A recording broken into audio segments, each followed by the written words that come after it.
parents either set, you just let it go, right? I guess. You got a prenup? I think it's nice. I mean, what do you got? What are you working with here? I think it's nice. Come on now. It's nice. 100-year-old man, 96-year-old woman, that's nice. Welcome to PTI, boys and girls. In today's episode, Dan Hurley makes a decision. The Oilers and Panthers are back on the ice, and the Dodgers take 2 or 3 from the Yankees. But we begin today with the NBA Finals. Boston beat Dallas last night to open up a 2-0 lead. The margin was 7 points, but Dallas never got within a basket in the fourth quarter. Boston was led, surprisingly, by Jrue Holiday with 26 points and 11 rebounds. Wilbon, you were there. Yeah. How does this series look to you? Tony, it looks like Boston is just better. Like better in a way that Dallas may not be able to solve. I did not see that coming. I thought Dallas was going to even this series last night. And for a while, they had the lead early in the game. And then they had a burst late when Kyrie Irving got started, but it was too late. And in the middle, the big middle, Boston was just better. And they don't even need these some great performance from Jason Tatum. And, the debate, which, Jason Kidd inserted himself into about who's better, Jason Tatum or Jaylen Brown. It doesn't matter. Boston's better. Now, Dallas has game 3 coming up. They got to do something about it. It's got to start with Kyrie Irving.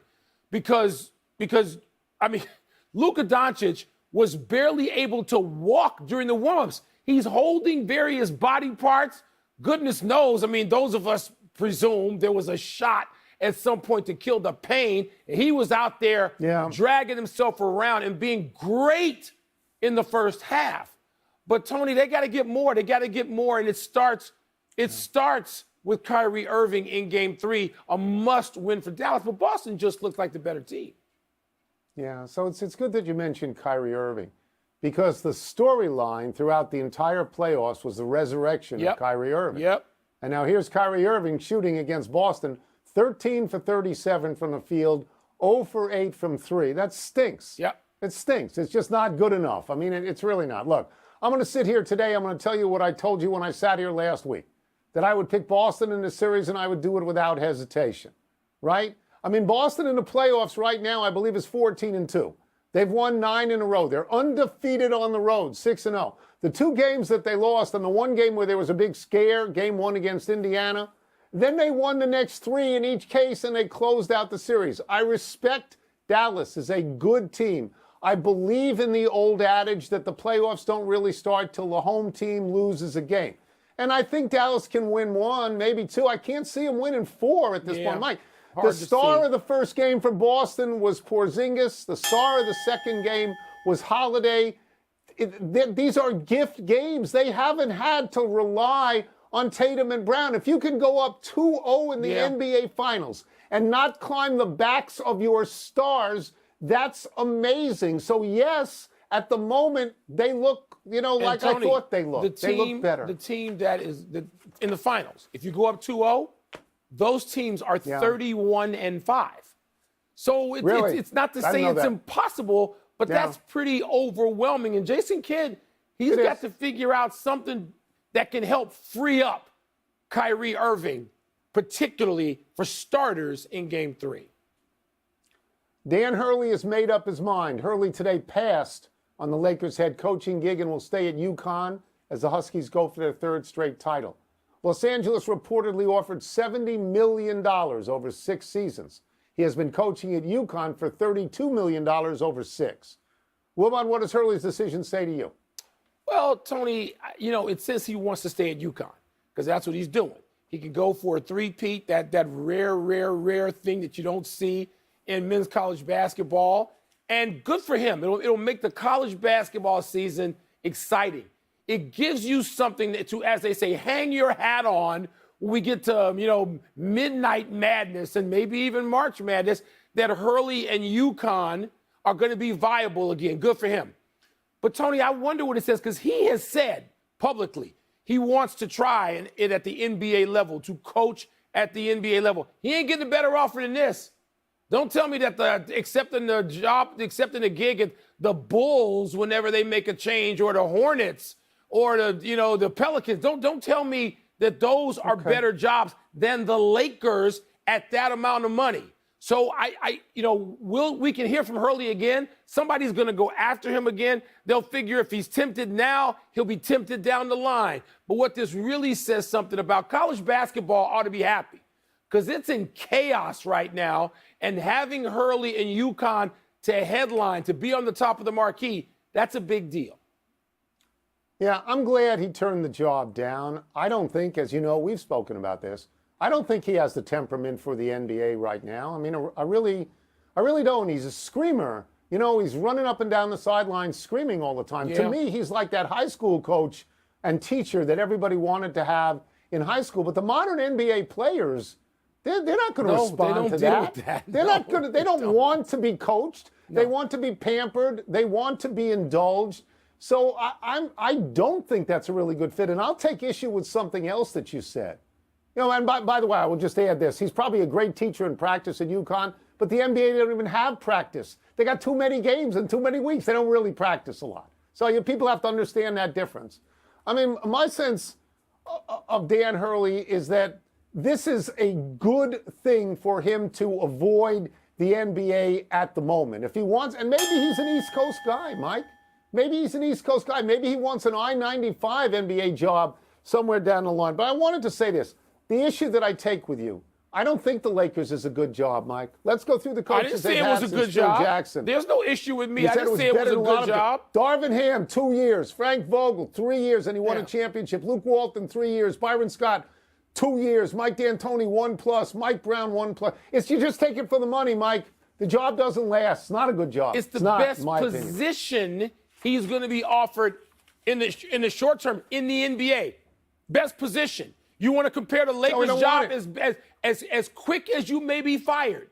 Would you take the Lakers' job over the Charlotte Hornets? He didn't want the Kentucky job. Huh? No, but that's not different. That's different.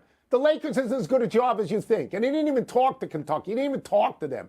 Let him stay where he is and be happy. Stay where you are and be happy. Damn it. Be happy. Yeah, stay with those college kids in that chaotic college basketball. Do that. The Oilers try to even up the Stanley Cup final tonight in Florida. Panthers goalie Sergei Bobrovsky was impenetrable in Game 1. Stopped all 32 of Edmonton's shots on goal in Florida's 3-0 win. But the Oilers had some great chances, and winger Zach Hyman said, quote, "If we play like that, we're going to be fine," close quote.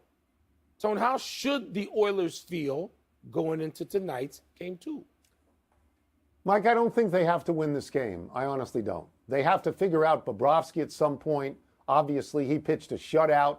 Since the year 2000, there have only been 5 shutouts in the opening game of a Stanley Cup round. You know, so he's clearly a great goalie. But they come at you in waves of scoring. And you mentioned Hyman. They've got McDavid. They've got Draisaitl. No other team is like that. They are equipped, Mike, to win the series without necessarily winning tonight. Having said that, I'm going to go back to what I said last week, that I think everything does favor Florida at this point. I mean, Florida's got a terrific defense. Obviously, they've got a terrific goalie, and it's different than last year. Last year, they weren't healthy in the final. Last year, they had one defenseman who had a broken foot and 2 dislocated shoulders. You only have 2 shoulders, can't have 3 dislocated shoulders. And their best overall player, Kachuk, broke his sternum in the final. So, I mean, I think they're in better shape now, but I do still think Edmonton can win. I just don't think they will. But if I'm Edmonton, I do feel good about it. And, they got an old adage, and we hear players talk about this all the time, but some of those chances need to be had with more traffic in front of Bobrovsky. They have got to distract him. They got to bother and annoy him. And so they had some clean chances. They need more traffic in front of the net to just get him off his game. They better shake Bobrovsky. That's what they've got to do. You're right. They have the players to do that. We've seen them do it throughout these playoffs. They got to go back to where they were on the power play, which is overpowering. And I think Edmonton gets tonight and evens it up at 1-1. Maybe. Just remember this. They had 3 shots at a power play and didn't get any. I know. They got to be better on the power play. Coming up, was Team USA right not to invite Caitlin Clark? Yeah.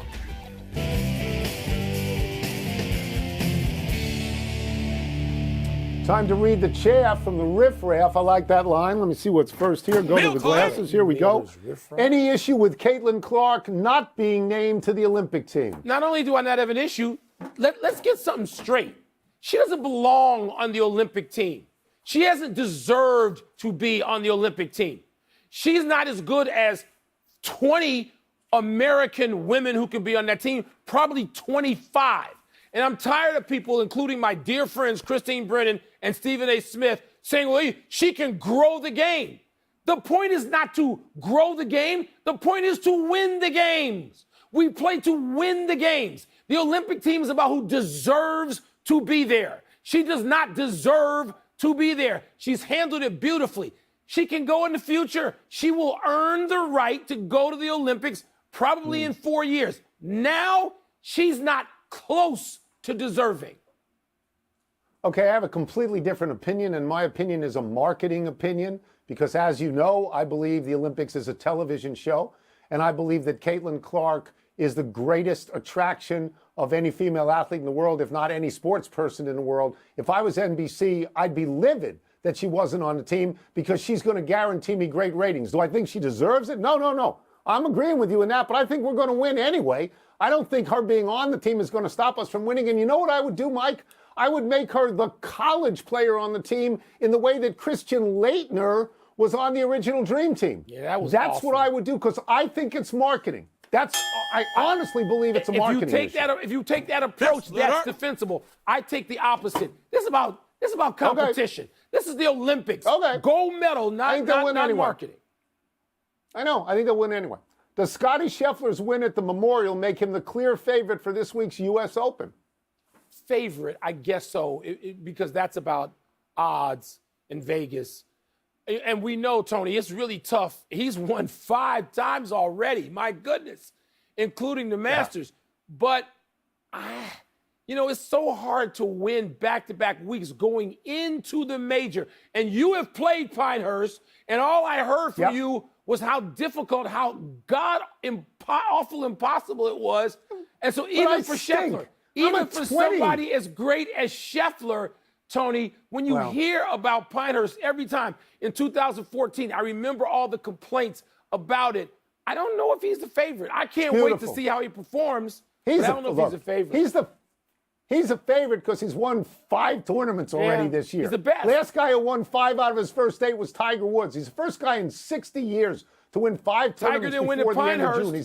He didn't. I understand. He's got 11 straight top 10 finishes. But what's interesting to me, because you and I watched this yesterday, he was vulnerable yesterday. Yes, he was. Colin Morikawa, if he makes that 6-foot birdie putt on 15, ties him and maybe beats him. Because Scottie Scheffler won a tournament by finishing over par on a Sunday.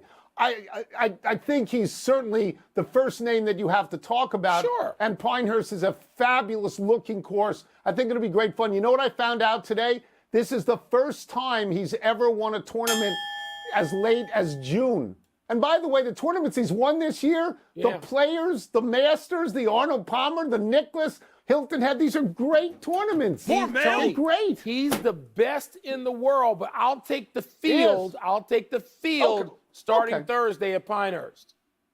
As long as you don't take field, you take the field. Bigger deal. Iga Swiatek winning her 4th French Open, or Carlos Alcaraz winning his 1st? I think it's Swiatek. I think it is. Because the women's side of tennis is stronger right now. The men are in great transition. I understand, but we're like 3 years out of Serena Williams, 3-4 years really being Serena Williams. And so now you've got Osaka back in the mix, coming back in, and she gave Swiatek the toughest time. I think the Swiatek's win was more impressive to me and a bigger deal. Alcaraz is going to be a huge deal maybe for the next 10, 12, 14 years. Right now, Swiatek. Yeah. Okay, so I don't want to get too crazy about winning the French because there are more forgettable winners in the French than in any other major. It's not like winning Wimbledon. It's a very big deal to have 4 French titles at the age of 23.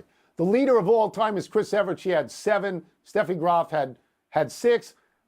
But to be fair, Nadal has like 14. So I'm not impressed with a number like 4, 6, or 7. I think the ripples from Alcaraz are greater, and I'm going to tell you why. He's got 3 majors. He's got all the surfaces. He's got grass. He's got clay. He's got hard court. He's only the 7th person ever to do that, and he's the youngest. And the others, this is a who's who, Mike. Nadal, Agassi, Federer, Djokovic, Connors, Mats Wilander. And he's only 21. So to me, Alcaraz's victory has the larger implications. You don't see it that way, Well, it has implications. I'm just looking at the field. I'm looking at his competition. Right. It's still, sort of, mushrooming up. It's forming. In It's 2 or forming. 3 We don't know. years, I think this could be an amazing field of men again. But right now, Enough email. Let's take one last break. Still to come. My thoughts on the event everybody is talking about. Really? Dornock's big win at the Belmont Stakes. Yeah. Was huge. that this month? Was that? Yeah. The Dodgers take 2 out of 3 at Yankee Stadium. I watched parts of all 3 of those, but not Those that much. games were great. It's just Those it's a little games early.